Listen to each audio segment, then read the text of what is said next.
Setan ndas apa kowe? Ndasmu. Tidak ora apa-apa malah aku sing kelumah.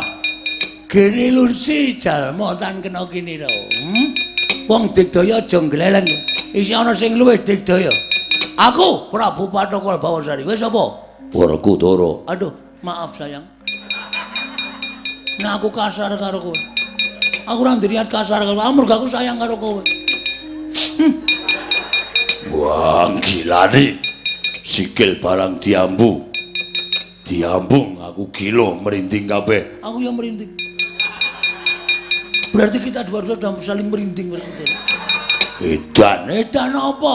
Mulai ora kowe dadi bojoku, bojomu cengelmu.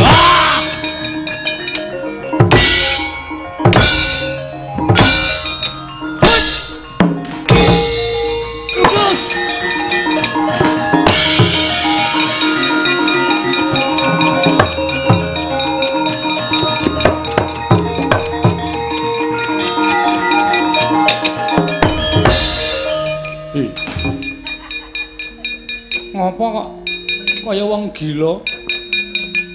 Kula sampun pinanggih kan Prabu Patokol Bawursari. Sing utusan kon nglamar Dewi Janaka, sing nglamar pun kula pecah sirahe. Ayo adikku cah bagus sing digdaya dhewe ya ming Janaka. Nggih.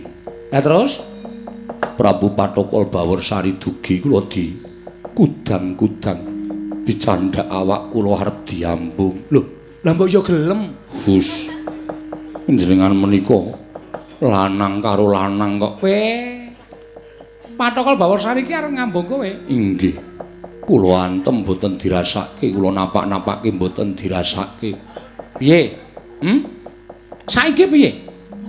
Nadyan kowe ora tumindak, sing tumindak Werkudara, ning padha karo kowe ora mangan nangkane ning gabul pulute. Yen ana lakon kaya ngene iki piye? Yen nganti dingerteni dening para kawula, Janaka kok dilamar, lah padha karo kowe iki rak diwedokke to. Sin.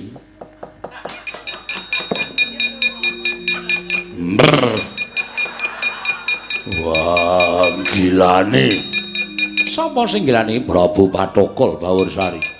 Kresna kanggo aku tulungi. Nadyan aku sing maju aku kalah. Wis to. Percaya aku kalah. Sapa sing iso ngalahke Prabu Patokol Bawursari? Semar Gareng Petruk golek ana sing iso ngalahke. Ning kowe kudu njaluk ngapura karo Semar, merga kowe natoni atine Semar. Kowe mentolo karo anake Semar. Yo, aku njaluk ngapura Dipol.